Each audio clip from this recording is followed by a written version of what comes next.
What's up, my guys and geeks? Secret Invasion episode 6 has dropped, and with it we saw the introduction of Super Skrulls as possibly the most overpowered characters in the entirety of the MCU, and we got to look at the harvest and exactly which MCU character's DNA Nick Fury was keeping his hands on. So today I want to go over every character whose DNA Nick Fury had and what he was planning to use it for before he gave it over to Gravik.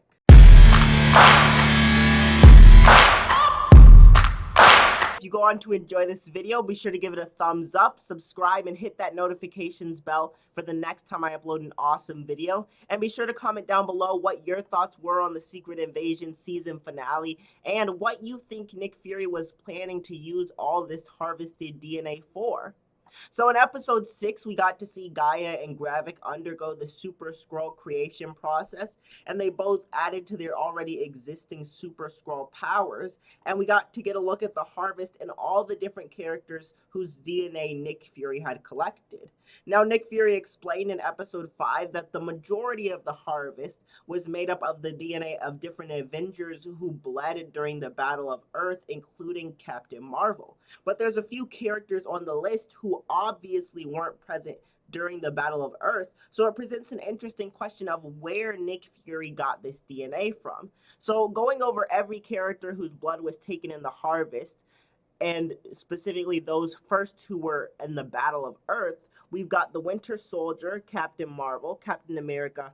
I'm assuming this is Steve Rogers' Captain America because he's the only one whose DNA would actually have any special properties as opposed to Sam Wilson.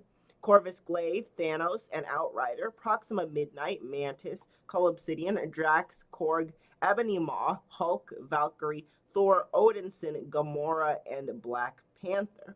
This is interesting because I don't really know when you would have gotten DNA from, say, Black Panther, whose suit is pretty much tight and completely without gaps. It's interesting that they didn't get any DNA from Spider-Man, even though he obviously, we saw, looked very bruised and beaten up and was bleeding during the Battle of Earth. And then I'm just curious how you managed to get DNA from someone like Korg, who's literally made out of rocks. I don't even know if there's DNA present there for them to harvest, much less how they managed to harvest it. But in addition to all these Avengers and different characters from the Battle of Earth, we do have a few other characters whose DNA was taken at some point not during the Battle of Earth. So we saw that the Skrulls already had their hands on Groot's Flora Colossus DNA before they got access to the harvest, which leads me to assume that they probably got some of his branches that were left behind from the Battle of Wakanda during Infinity War. And then we also see the Frost Beast, who we can assume was captured either by S.H.I.E.L.D. or by the Skrulls sometime after the events of Thor: The Dark World. And then there's two interesting characters. We see that there's the DNA of a Chitauri warrior and of Ghost. And I would assume that both of these DNA samples were collected by S.H.I.E.L.D. The Chitauri, we know that Nick Fury from events like in Agents of S.H.I.E.L.D. with Project Tahiti has a habit of keeping alien carcasses on hand, as he did with the Skrull body during Captain Marvel, as he did with the Kree body for Project Tahiti. I'm assuming he kept some Chitauri DNA after the Battle of New York in the Avengers film. And Ghost, we know, was a S.H.I.E.L.D. or more accurately Hydra operative for a time, so I would assume that somebody managed to take a DNA sample of her during her time with S.H.I.E.L.D., and that was just kept on file. But the last character, and the one I find the most interesting, is Abomination. And I find this really confusing because we know that Abomination was taken into government custody after the events of The Incredible Hulk, where he remained until he was released in She-Hulk. But we know that it actually wasn't S.H.I.E.L.D. who had custody of Blonsky, but rather by the events of the Consultant one-shot and the post-credit scene in The Incredible Hulk, it was Thaddeus Ross who had control over Abomination during his holding.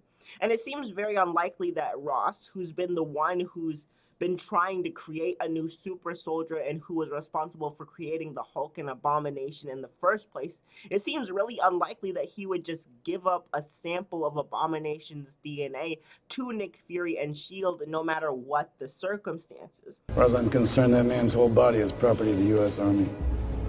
So what I actually believe happened is during the events of his freedom in She-Hulk, when we saw that Abomination had set up a meditation retreat somewhere off in the countryside, one of the Skrulls who was working for Nick Fury during the time actually went to the retreat, because we know that Abomination was accepting all kinds of superpowered and otherworldly beings, and that he somehow got a sample of Abomination's DNA during his time at the monastery and brought it to Nick Fury.